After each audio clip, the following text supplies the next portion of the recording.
Pina-check up po noong isang linggo. Kaso lang inano ng stage 3 agad. So stage 3 na agad. Kailangan po ng pangbaya doon sa laboratory niya. Okay.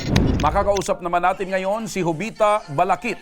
Humingi siya ng tulong para sa kanyang kapatid na si Virginia Pabilona na lumalaban sa stage 4 breast cancer at kasalukuyang naka-admit sa ospital. Opo, kumusta ngayon yung kapatid mo?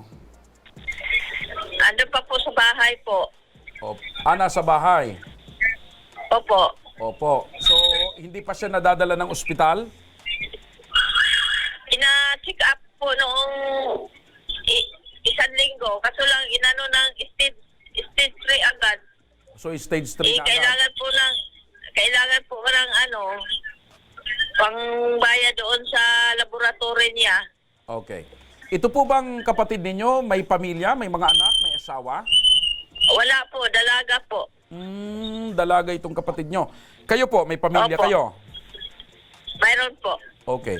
So, kayo ngayon ang nag-aasikaso sa kapatid ninyo. Paano ninyo natutustusan yung pangangailangan ng kapatid ninyo at siyempre yung pamilya mo? Nahinto po yung paghanap buhay ko kasi inuuna ko po siya kasi wala naman po siyang maasahan eh. Opo. Sinong matanda po sa inyo? Sinong mas nakatatanda? Ako po. Sunod po yan sa akin. Okay. So, maliban po sa inyo, meron ho ba kayong katulong sa pag-aasikaso dito kay Virginia?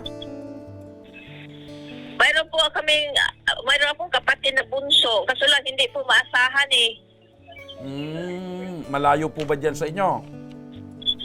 Nandyan lang po sa bahay. Kaso lang hindi maasahan. Hindi marunong sir kasi wala pong pinag-aralan kasi. So hindi siya maasahang maglakad o mag-asikaso. Oo, natatakot po eh. Opo. So, ito bang kapatid mo ay nakapag-umpisa ng magpagamot gagaya ng pagpapakemotherapy o hindi pa? Hindi pa po kasi ultrasound pa po siya sa Biyernes sana. Okay. So, sa ngayon po, ano ang pinakapangunahing pangangailangan niya na inilapit po ninyo dyan sa Congress? Yung laboratory po niya at saka yung pang-ultrasound po. Okay. Ito, Aling Jovita, makinig po kayo para mabigyang solusyon ang alalahanin ninyo.